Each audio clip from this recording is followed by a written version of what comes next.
Alrighty, well, it is 9:30 here in Seattle, so we will go ahead and get started because we have a very full agenda today and hopefully a bunch of community demos. But before we get started, a few of the usual reminders. First of all, this call is being recorded. If you don't want to be on the recording, feel free to just drop from the call now and enjoy the recording. The recording of this call will be posted to our YouTube channel. We try and do it within 2 weeks, but usually the call is posted much sooner along with the note and all of that. Also, just a reminder of our code of conduct. We do take our code of conduct very seriously, and it will be enforced. The basics of it is we treat each other with kindness. And also, Jason posted the agenda, a reminder that we post our agenda to the discussions section of the PowerShell GitHub page each month. You can always post topics, discussions, and we really encourage community demos. They can be just something you found recently that you love or something you created yourself. It can be a wide range of topics. So we have a few today that we're excited about. And with that, we can go ahead and get started. If you would like to participate during the call, we really encourage that as well. A few different ways you can participate. One is by using the chat. As you can see, people are already using the chat. You can also continue to use the discussion. That will continue to be monitored as well. And then finally, feel free to use the raise hand feature and we'll try and moderate with that as well. If you don't know me already, my name is Sydney. I use she, her pronouns, and I'm one of the PMs on the PowerShell team, and I'll be moderating today. Alrighty. Great, just checking all the comments. So our first topic for today is conferences. I think last month's call, we really highlighted PowerShell Summit, which was super fun, but we've got a number of conferences coming up over the next few months that we wanted to talk about and share our presence at as well. So first up is Microsoft Build, which is actually, I believe, next week. I personally will be at Microsoft Build staffing the cloud platform experts area in the afternoon, I think, each day. So if you are in person at Microsoft Build, please do come and say hi to me and grab a PowerShell sticker and chat, and I can answer any questions or just hang out. So if you're at Build, come say hi. I think a few of us are hoping to be at some of the MVP events at Build as well. The PowerShell team doesn't have like a specific Build session. However, we have a number of deliverables that will show up in other sessions at Build.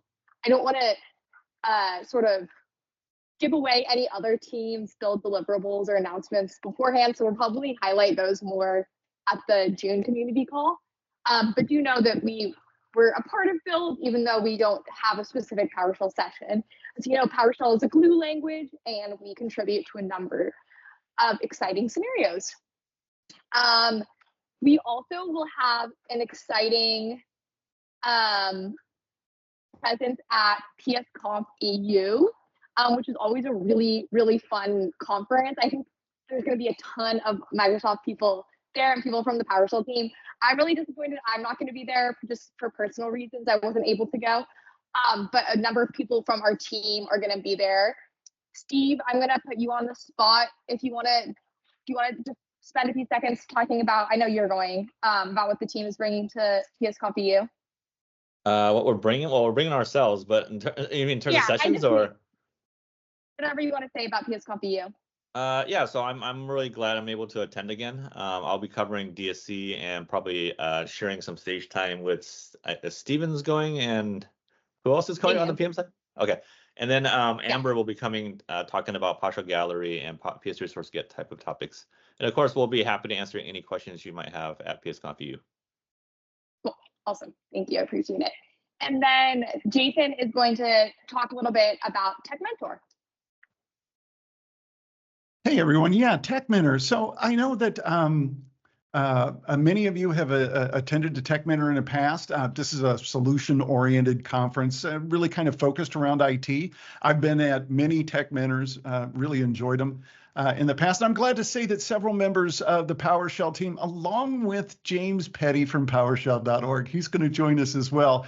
We're going to do several sessions at the Redmond Tech Minute. As a matter of fact, I'm going to drop a link in here if you're interested. So I'd like to invite you. And hey, if for those of you that are on the East Coast, Tech Mentor also has a show in Orlando, just a month or two after the Redmond show, to be honest. So you can experience a great conference there as well. So if you're interested in coming to a great IT conference and hanging with the PowerShell team, we look forward to seeing you in Redmond if you can make it. So thanks, Sydney. Awesome. Thank you, Jason. Next up, I was just going to mention that we did do recently a patch release of PSResourceGet. This release contained a number of community bug fixes. So thank you so much to all the community members who contributed those. Please keep them coming, keep the issues coming, and keep the PRs coming. Most of those PRs were actually related to fixes or using repositories other than the PowerShell gallery. So that was really helpful. And then one other key fix that also went into that patch release was a fix that we contributed related to constrained language mode. So getting the module working better in constrained language mode. So if you were having trouble with either of those types of scenarios, I can link the changelog and whatnot in a second, or maybe somebody else will. But definitely check out that patch release. I believe it's 105. That will go into the next preview release of PowerShell 7.5 as well. And Amber, do you want to slot in right here? I saw that you wanted to talk a little bit about the performance updates that you're working on as well.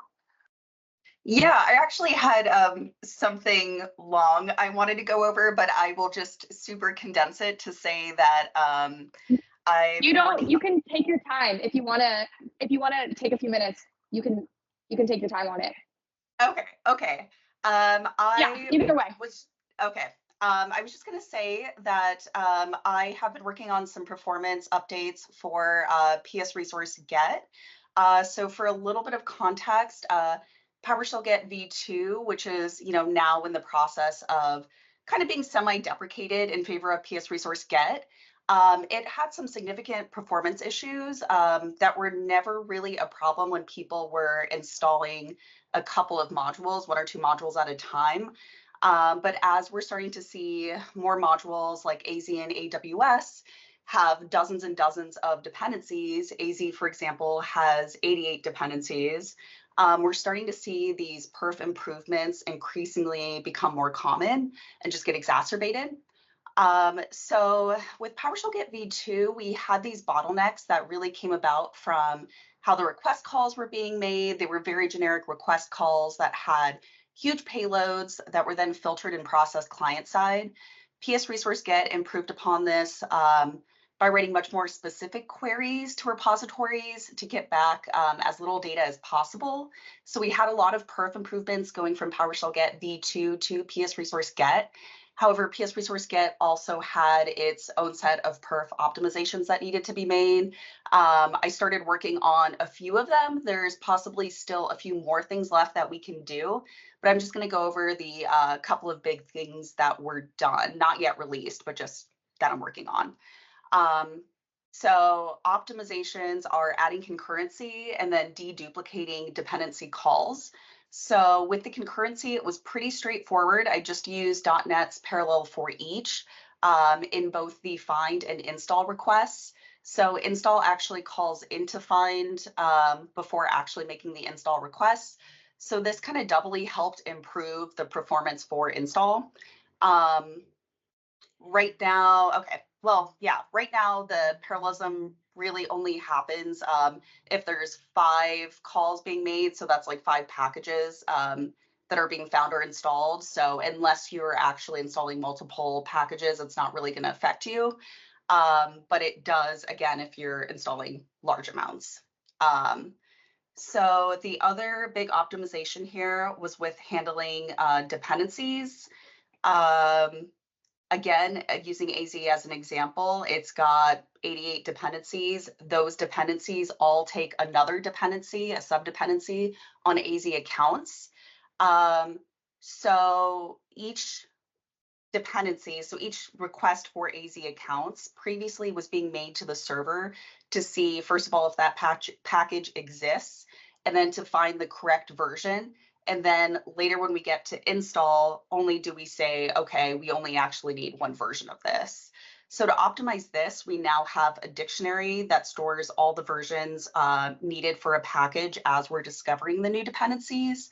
So essentially, each time we see a new dependency version or version range, we resolve this version or version range with what already exists in the dictionary. So that might be saying, like, we already have this version in the dictionary, so we're good, or we now need to also search for this new version, so let's add it to the dictionary. And this helps us kind of continuously resolve the version as soon as we encounter them, so that we don't need to make these access calls to find, just to find out that we already have that information or that we don't need that information. So really quickly, I'll kind of summarize everything. I clocked some times yesterday for PowerShell Get V2, specifically using version 2.2.5. The average time to install AZ and its dependencies was about 15 minutes and 28 seconds. I know people have complained about times that are much, much longer. One of the times that I clocked was about 35 minutes. For PSResourceGet version 105, this one doesn't, it's our latest release. It doesn't have any perf updates. The average time, I should say it doesn't have the perf updates that I've been working on. The average time was about 6 minutes and 40 seconds. And then in PSResourceGet, with these new concurrency and dependency updates, which again has not been released yet, the average time was about 1 minute and 22 seconds. So we're getting some huge perf improvements just with that alone. And like I said, there's still more that can be made on top of that. I just wanted to shout out Justin Grody and his module Fast for kind of setting the bar for these perf updates.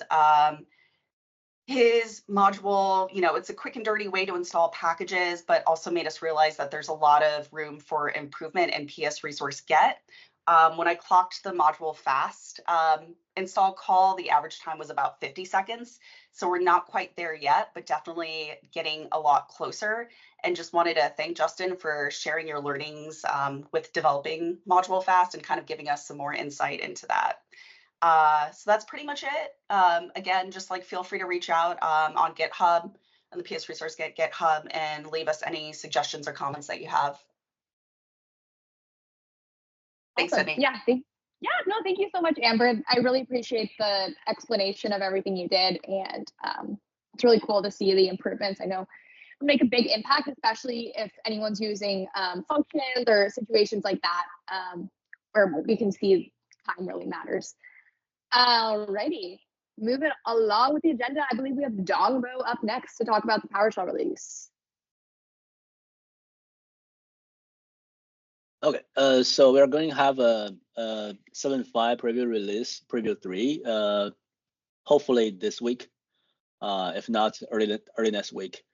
So the servicing releases are pushed off to next month because we already have a few months without a preview release, so that's our focus for this month. That's about it. Awesome. Yeah, so look forward to PowerShell 7.5 preview release coming hopefully soon. And then Sean, you're up next with the docs update. Yeah, so the big news is that PowerShell 7.3 officially ended support on May 8th. So the docs have been moved. You can see in the drop-down here, 7.3 is no longer listed, but if you click on previous versions, it'll take you to this site, and you can find the reference here and the release notes as well. And I've also done some update to this support lifecycle document, as well as others. The other big activity has been in DSC V3,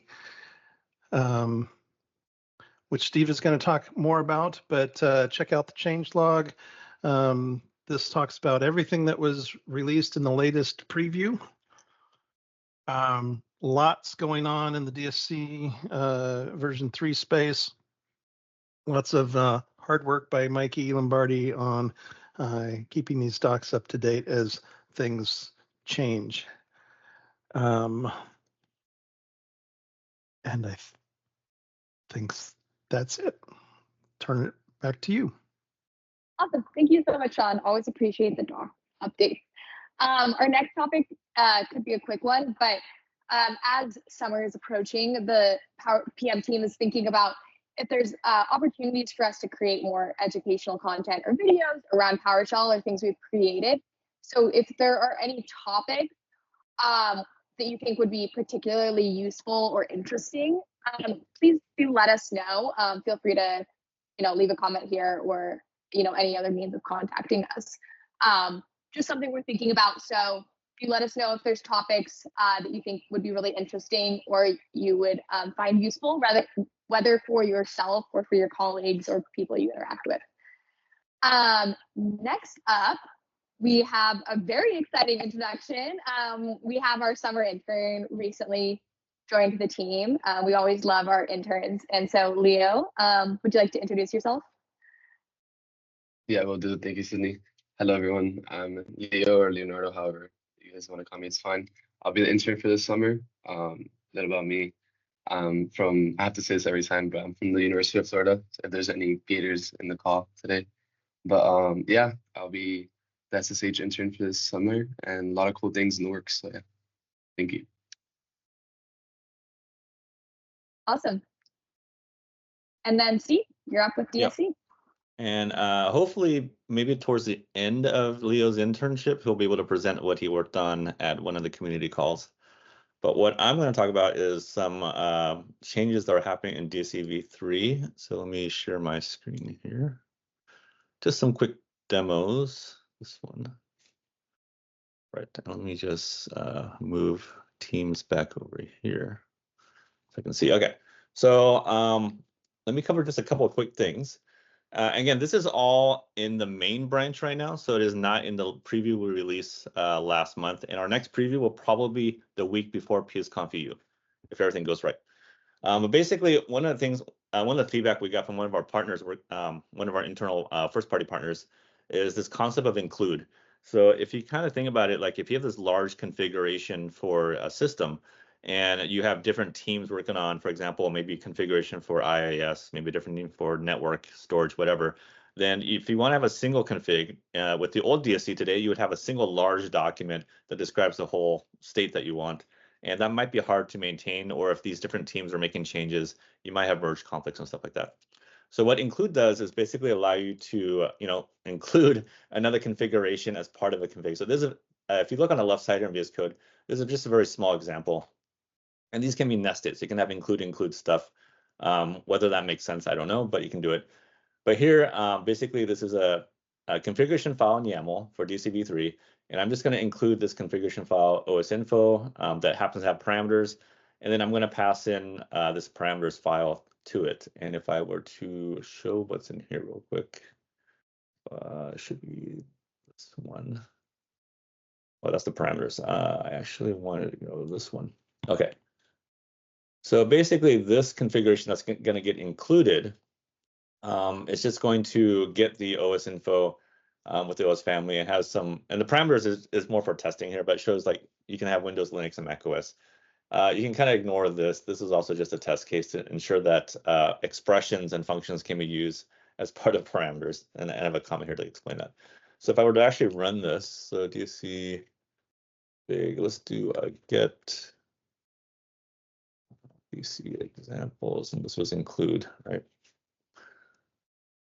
So you can see, if I go back to this file real quick, right? So this just basically included it. So at runtime, we basically have a new type of resource, and I'll go into a lot more of these details at PSConf in terms of if you want to participate and develop this stuff.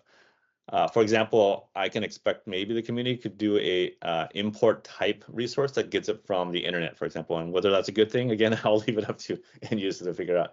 But anyways, here you can see like the type was include, but you can see the result was actually from the included configuration, right? So this ran.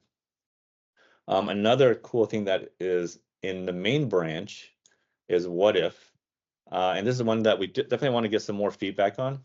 So here's an example registry configuration. I just have two keys and registry values here, very simple. So if I just do DSC config, let's do test. And I think I already have it here. So right now, if I'm going to skip a whole bunch of the stuff, but basically the key thing is execution type is a new thing. So this is actually running the configuration. I have new information being added, like how long did it take? You can kind of see I got my two instances of the registry. I wanted desired state to be this this key to exist, and also have a registry value called hello, which is a string called world. And it tells me right now this thing does not exist. It is not in desired state. So previously, you would just do a blind set, and that would actually apply it. But now there's a -- what if or -w you can use. And so if you run this, it looks very similar to the previous output, but instead it'll tell you like, here's the before state, meaning the current state. Here's what would happen if I were to actually set it. And it tells you what properties would get changed. So here, if I remove this what if and I run it, this is actually going to change my registry. And now if I do test, then it should tell me I am in desired state. Of course, now I'll have to use either regedit, or I need to create a new YAML to remove these things. But anyways, you can kind of see that the utility of this is like now you can find out what is actually going to change on your system via what if. Now, the thing that isn't in place yet that will be coming later, and it may or may not make it in time for the next preview, is getting resources themselves to participate. Right now, all the what if logic is within the DSC engine. The only other thing I'll mention before I go is there's also a bunch of work happening with caching. So if you were to do DSC resource list, right? This shows you all the DSC V3 resources. One of the changes we had is now, in fact, there's a short and long version, is this adapter. So by default, we don't enumerate all the adapted resources because when we hit PowerShell, it can take time. But here you can see it only took a few seconds. This is all the ones I have on my particular system right now that work with PowerShell 7. But this is definitely much faster than if I ran the old like get DSC resource, which also is going to emit a bunch of red text. But more work will happen here to make this faster. We are not going to backport the caching changes to the PSDSC module. We're kind of moving ahead with the PowerShell adapter for DSC V3, and we're going to keep adding new capabilities there, which will be cross-platform. And that's pretty much it. Back to you, Sydney. Awesome. Thank you for the demo, Steve. And then I think we're now through our team's agenda and on to community. Christian, are you ready with your PSClippy? Well, I think we'll probably need to make you a presenter. We're here. Yep. Hi, everyone. Thanks for having me. You can hear me? Yep, we can hear you. Perfect. I am making you a presenter right now, so you should be able to share your screen now. Perfect. Okay. So I want to talk today about a little bit about my project PSClippy, which is based off the awesome work from Justin Crowley, who generated a module for the feedback providers to easily create them with PowerShell. And I just took the chance and wanted to integrate this in some kind of way for general advices or cross-platform advices into my current PowerShell session, so that whenever I do something that I should not do there, I would be yelled at. So basically, the same thing the script analyzer does. I want the same behavior into get into my actual current running session. So then I came up, okay, this is more or less some old-fashioned AI way. So I thought Clippy would be a proper name for this. And yeah, I could demonstrate what I've archived so far. So everything is still in the POC phase. So there's a lot of improvements which could be made to this. But yeah, to get you a basic idea of what is happening, let us import this module for a second. So, and then what I've implemented so far is filter left. null equals check and also format on the right. So as you can see here, we have some yeah, not bad code, but code which could be better if we keep up to the standards. So for example, in this case, okay, I try to get all the child items of my temp path with a where object. I ask for some the extension of this txt file, and now I get a feedback that the device is please filter on the left. So basically, okay, it shows me what I've executed so far and what I should replace with this. And the same goes for, we go by variables null, okay. Please put null to the left, and also for formatting on the right, which was also an example Justin gave me. So also here, okay, please make sure that you format at the end. So basically these three scenarios are already covered. I'm planning to do some more. So I'm also open for any PR requests for this repository, which the link I will show in a few moments. Now, if you like, we could just look behind the curtain and see, okay, how is this implemented? For example, filter left on here is basically, okay, you have the parameter inside of this function, or the script block in this case, for example, here the context. And then we say, okay, if there's any context right now, then I ask, okay, for the context, for the command line AST, I ask, okay, is there any match with where object, where, or question mark? And if it's the case, I just make sure, okay, I also pass the AST one more time. I ask, okay, if there's a comment asked and this parameter contains filter as parameter, then please give the advice. So it's really basic here in this case. The same goes also for formatting, as I already asked, okay, if there's any format table, whitelist, all the aliases, and if this is the case, and it's not at the end, so the regex message is not at the end, then also give me advice, and afterwards this message will be written to the feedback item provider so that you can see this on the screen. That's the whole basic thing behind this. And as I said, when we just quickly head to the PSM1 file, like I said, it's all based on the awesome work from Justin. And we make sure that the experimental feature for the PS feedback provider is enabled. If it's not the case, okay, it won't work, obviously. And then I just iterate through all of the script blocks inside of the private function. You can see here. And then just the thing is about the names, as you may have noticed, I just use the name of the feedback provider in the top as a comment, which is probably not the best practice to do so, but as a current, I'd say as a current POC state, I didn't came up with any better solution yet. So as mentioned twice, I'm open for pull requests or issues. So if you have any idea or thoughts about it and want to contribute to, I would be happy about this. So, and then I basically say, okay, get through all of the scripts, get the provider name, and then just register this feedback provider.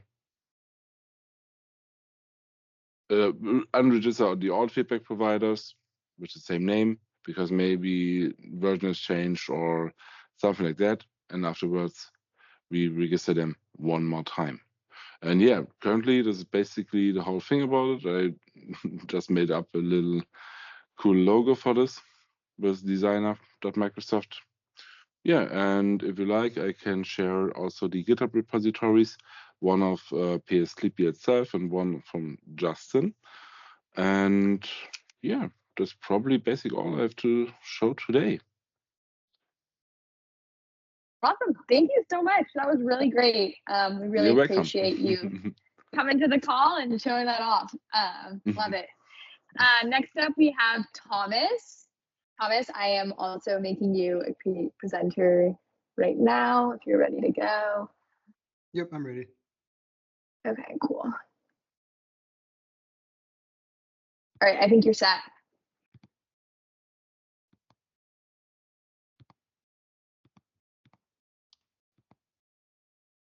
All right, can you see my screen? Yep. All right, so what I'm demoing today is a small little module that I created called logfile.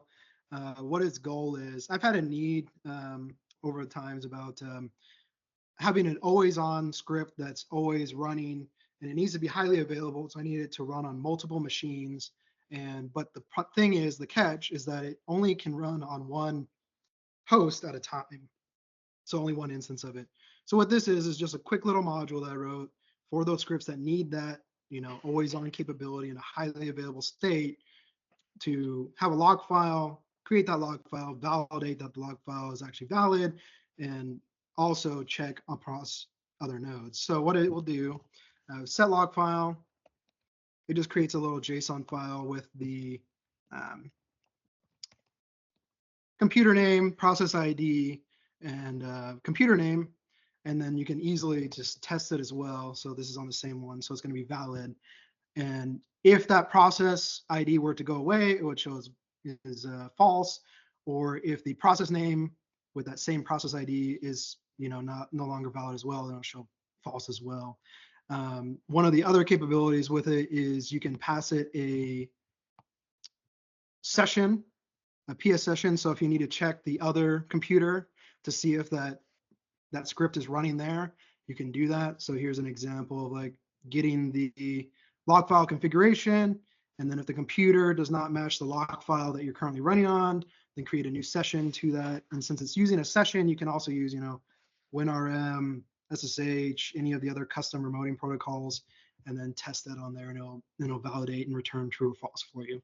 So it's just a quick little module that does that for you. And yeah, that's all I had to show off. Awesome. Well, thank you, Thomas. We appreciate the demo. Very cool. James, looks like we have some time if you want to jump in and do your demo. Sure. I will see how much the demo gods curse me. I might need sharing permissions. I might just be able to start dragging some stuff over. Let me at least get rid of a few tabs first, because, I have You're a too many. presenter now. Fantastic. So you should be able to share. Yeah. Okay, so for those that aren't aware, I have been having a lot of fun recently making PowerShell working containers. And just to let a picture speak 1,000 words, this is PowerShell running on a container, returning an SVG, giving me graphics at whatever parameters I'd like to give it. In this case, you're taking a pair of roses. That's what these geometric shapes are called. You're spinning one of them by an amount. You're spinning a couple or rotating a couple of them by amount. You're animating it over X number of seconds. Let's make this a lot quicker so that it's a lot more pronounced. So 4.8 seconds instead. Infinite visual beauty out of PowerShell. To kind of take you to another example here that I think just really pops. Let's go ahead and do some repeated shapes.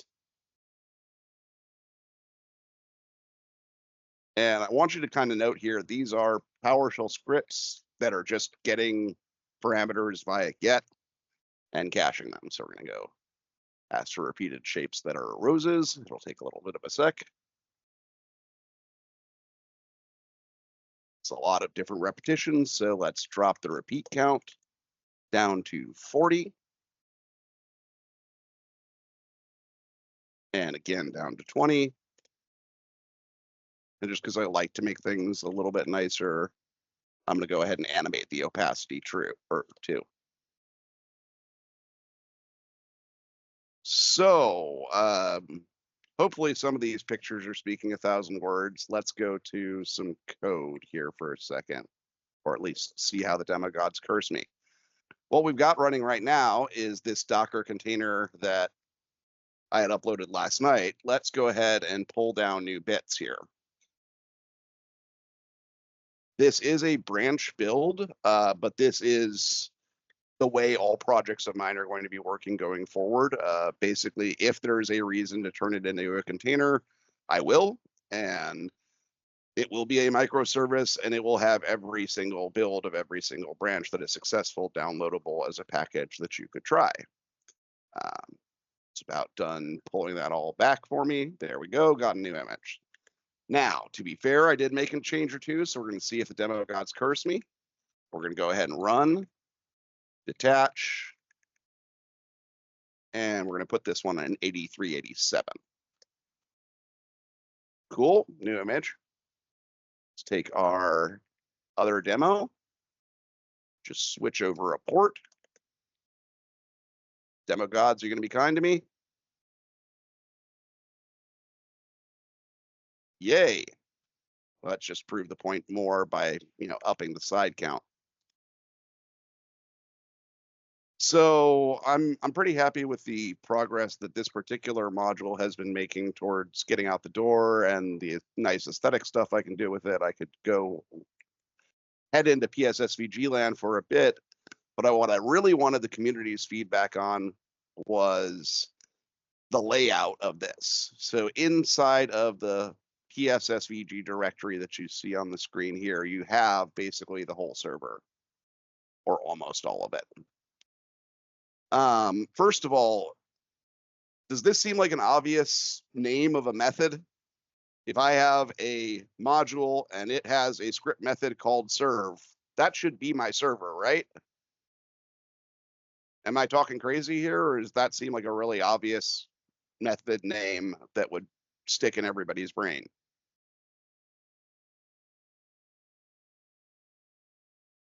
Not getting feedback, moving on. Walking through what server does here. First, we ignore fav icons because it's no longer the 90s.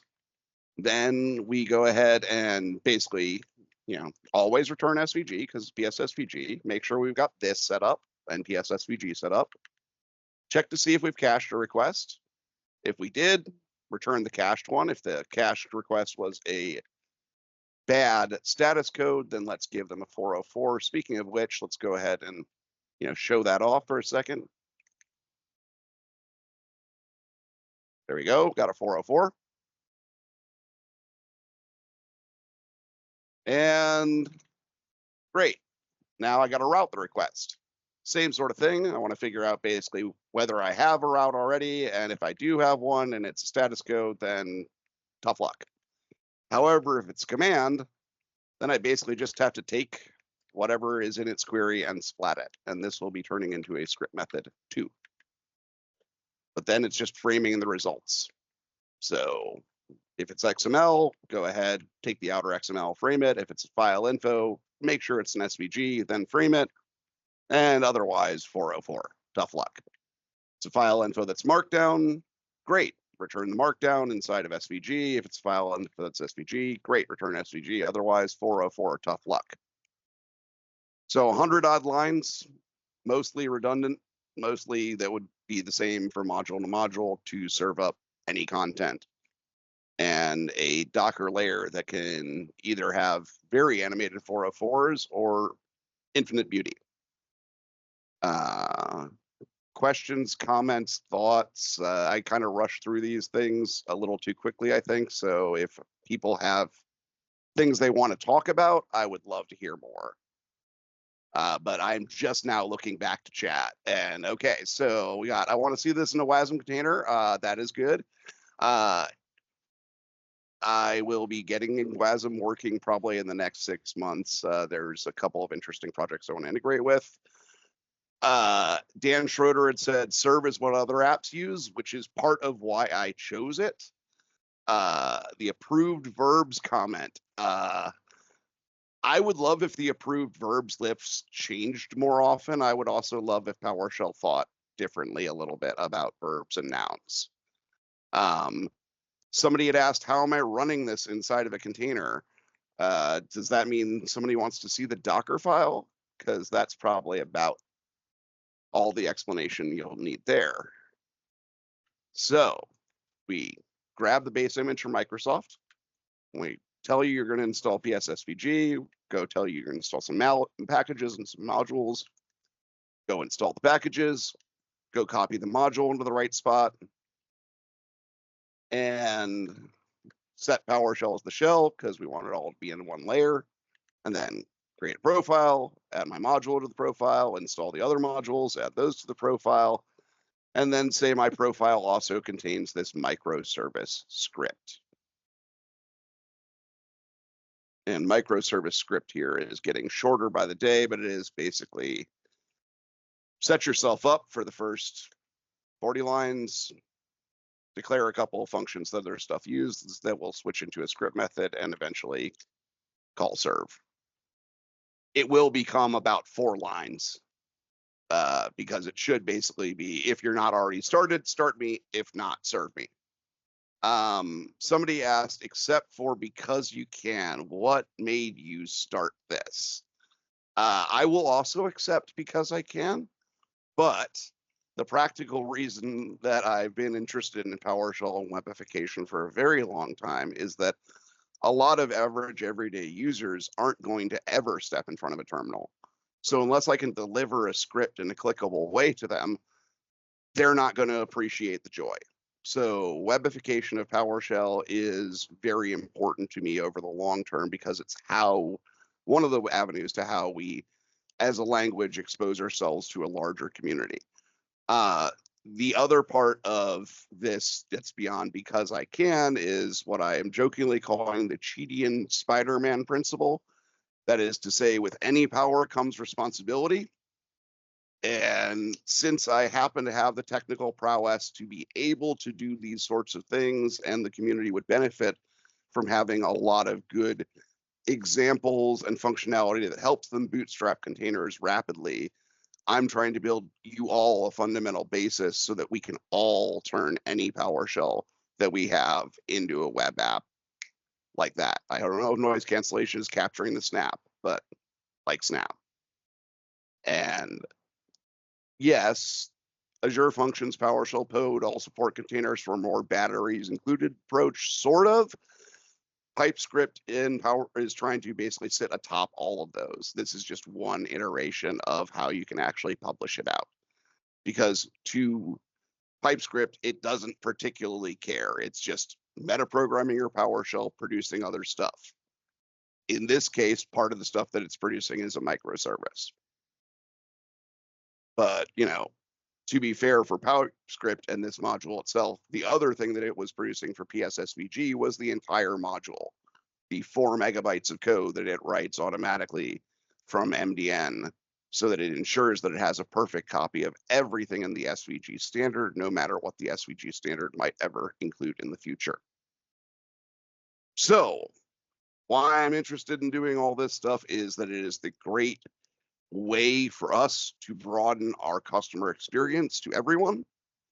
And why I'm personally interested in doing this stuff is, no offense to anybody, but it's probably better me than thee. Like I'm gone through enough horrible technical rabbit holes that I can go down the web rabbit hole and come back with something hopefully useful.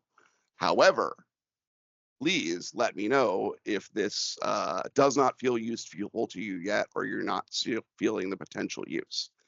There are a couple more points on start time, and this is where I want to get a little braggy here for a second. Let's go ahead and take this back up here and invoke REST method and pop that into a measure command. Would really help if I didn't accidentally get rid of my eye there.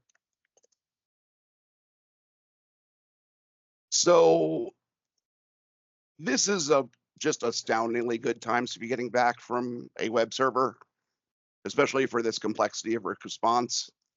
You're getting back a response in basically quarter second tops. And this is doing a very long, complicated response. If I did something shorter, it would be faster. But, let's get a sense of that here for a second. If I do this, outer XML length. So that's returning about a quarter of a meg to me in about a quarter of a second. I'll live. boot up times on this are about a second, and average response times raw are between about 1/10 to 2/10 of a second, which is somewhere between in line with everybody else and faster.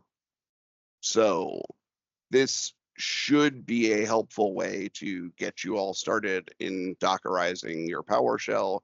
If we Dockerize our PowerShell, if we expose all of what we build in containers, then everything that we build can be usable to everybody on the face of the planet, not just everybody on the face of the terminal. And we can all see pretty pictures like these as the basis of a lot of richer websites in the future. I feel like I've talked too much, and I'm Hey, just James, kind of there is keeping up with I chat. see there's one hand up right now from a guest. Doesn't say a name. Sure. I was just trying to dismount and let somebody else talk for a second anyway. Who's got the hand up? I don't know. I only see guest. This isn't verified. But I'm happy to answer any other questions hand is now down. if anybody's got them. Well, you'll just you can respond to all the questions in chat as well. I don't know if Sydney, we have other things to cover. Yeah, no, totally.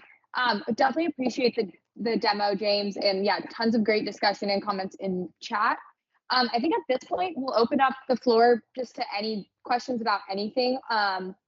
We've made it through our agenda, so it looks like Darren's got a demo. I'll pause for like another 30 seconds to see if anybody had any other questions that they wanted to make sure got answered today as a team or by anyone. And if not, Darren, we'll put you on deck for demo.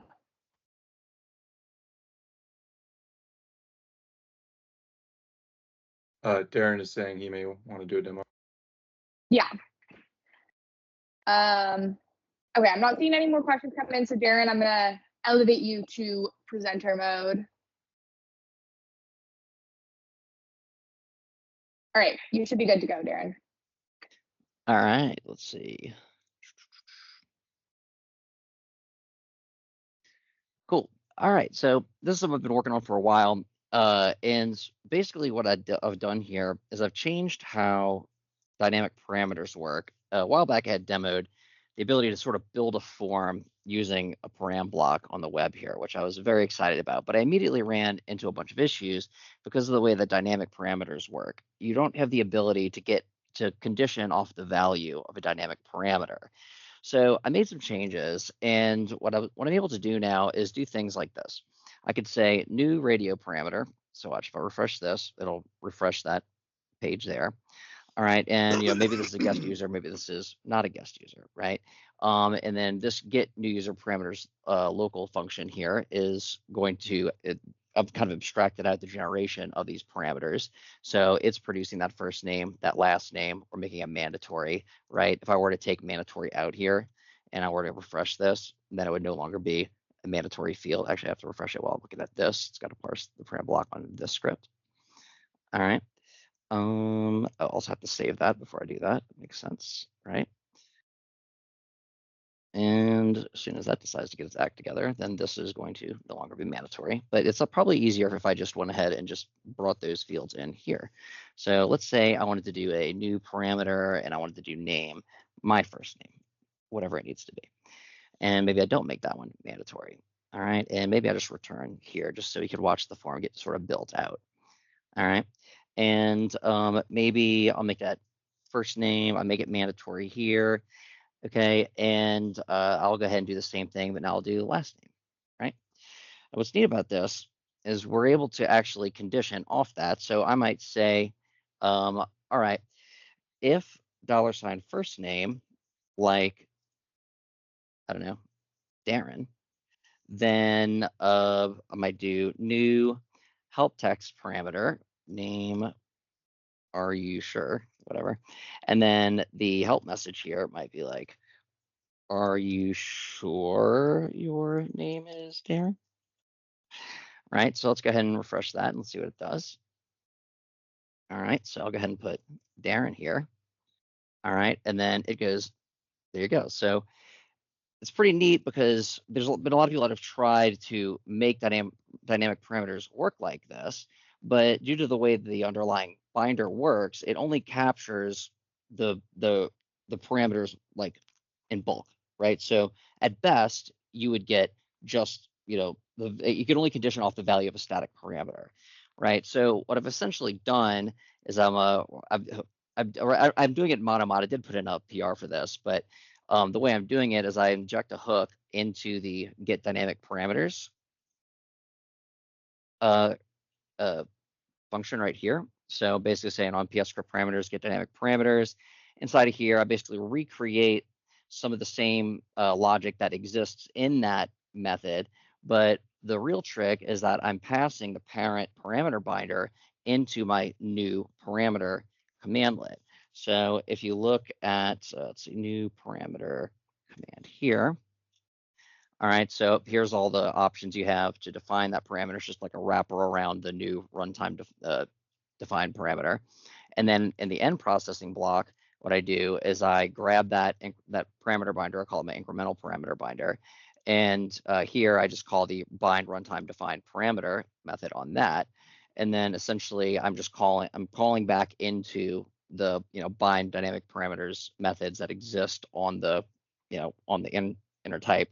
And then I have and then I set a variable to, so after I bind it, I then take the bound value and I assign it to a variable. So what that does, it kind of works like out variable or something like that, where you just give it like the string name and then a variable with that name pops out, so you can immediately use like the $ name after. So it works something like that, and that's how you're able to get the value of it and then use it immediately on the next line of code. So I think this is going to enable a lot of use cases, kind of like what James said. You really, a lot of the stuff that IT guys do, you're right, in PowerShell, but being able to get like really good inputs and sanitize those inputs sometimes requires reaching out into different systems and validating that there's not going to be a name collision when somebody types in that name. So I could have just as easily put a validate script that reaches in and checks Azure AD to make sure that there's not a colliding name, right, within this script block here. And so by the time it goes to execute, we know that everything is clean and the data is ready to go. So yeah, that's what I've been working on. Great, thank you so much, Darren. Thanks for jumping in at the last minute. Awesome. Well, thank you, everyone. We have just a few minutes left. Chris, oh, I think that was an accidental hand raise. I'll pause once more to see if there are any final comments or questions before we close out today's call. I mean, I'm just going to be a little bit of a shameless pluggy friend here for a second and say, like, Darren was a little bit shy on his own product here. ImmyBot is an interesting and good offering, especially for MSPs that are trying to like get their PowerShell out to a broader audience. And I'm sure there's more of the thing you could demo if you wanted to spend the time. I'm sure a lot of other people would also be interested in seeing this. Just like, nobody had given you a commercial invite to do a demo, and it seemed like you spent all your time on the feature that you did that was really cool rather than the product around the feature, which I personally think is also cool. But hey, I appreciate that. that's I'm not just trying to be a me, shill. and I'm not trying to encourage you to shill too much, but it's just like, if you wanted to shill a little more, I think like maybe some people might benefit. I mean, I've got, I've done all kinds of stuff with the web interface. Like I've overridden the right progress messages to produce progress bars. It works in a nested format. So, essentially just kind of bringing PowerShell to the web. But, it has the same sort of need as James with the container thing, where I need a safe place where I can execute PowerShell. And, because I'm allowing, as you can see in here, people to execute PowerShell, but I need a place to do it that's safe. And being able to do it in a container is great, but containers are still slow to start up. So that's why I'm so interested in getting it into WASM, because you could just get that instant start time, right? You can capture the memory after it's initialized and then just put that in a Cloudflare worker and just go. That's where I really want to see this go. Fair. I am realizing I didn't show the kind of crazy cool container demo that talks to security. Would everybody like to see this really quickly, just to understand a couple more things? We finish it in a couple of minutes. I think so. I think so. I think I can do it in 2 minutes. All right, 2 minutes. We'll see. You got it. Okay, 2 minutes on the clock. All right, I'm gonna do the screen share. Okay, so here we're going to get extra crazy. We're going to go Docker run. We're going to publish a different port. We're going to do interactive TTY to 8388. Okay. Yay, we've got a new server up and running. Cool. In 3, 2, 1, homina. There we are. I'm going to control C, so I have my terminal here in my container. First thing I'm going to do is I'm going to do env. Look how little information is there. If you broke into my container, congratulations, you won nothing. There are no secrets. Have fun. But that's not even the really crazy part. Let's get job.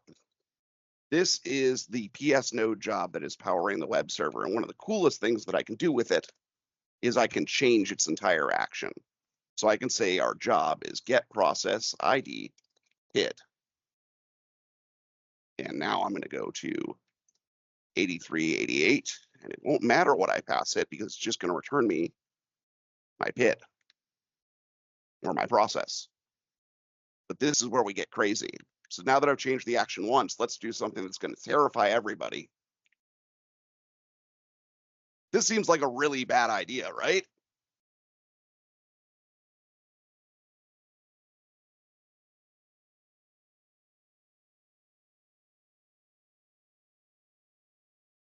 It didn't die. When you're running in a container, you're running in an ultra secure process. And so even though my web server is telling itself to die every single time I'm clicking Control R, it just won't freaking die. Containers are great. What? If you add dash force? Let's try. I don't think it'll die then either, but you know, I could always be pleasantly unsurprised. Oops. Parameter cannot be found with dash force, so parameter binding there you issue. go. You got me. There isn't a stop process dash, or no, there isn't a get process dash force. So it didn't die. Okay, all right, let's see. Because there's not a get process dash force. Let's go ahead and add dash force here. Still didn't die. Right. Still didn't die. It's mostly about the cold start time. I hear that. And also, I can just as easily clone a repository into this existing container and start serving your requests from there. I don't have to care about cold starting. Sure. I have to care about then you have security. like, you know, cross-pollination on the file system. If people are putting stuff on there, seeing each other's stuff, you know, connecting to the name pipes that get exposed from the debugger. I guess let's do one more thing here, which is like, you know, let's see if this file stays. Test.txt. And I'm going to exit my container. And I'm going to go run a new one.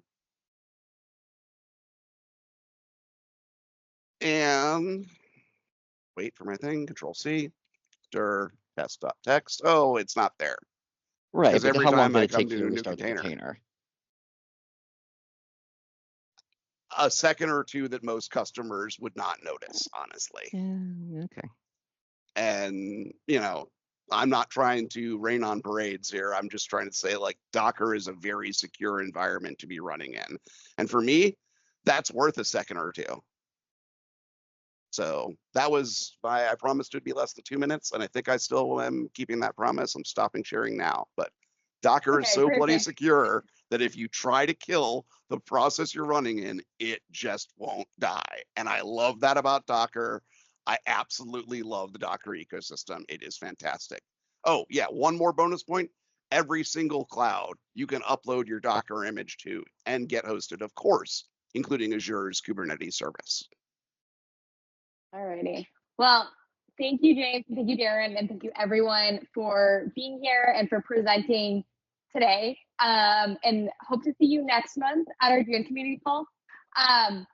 It would be really great to get some new folks demoing as well, as much as we love our folks who demo often. We really do appreciate you all. But I challenge each of you on the call today to think about what maybe you would like to show next month. But thanks again for being here and have a great rest of your day.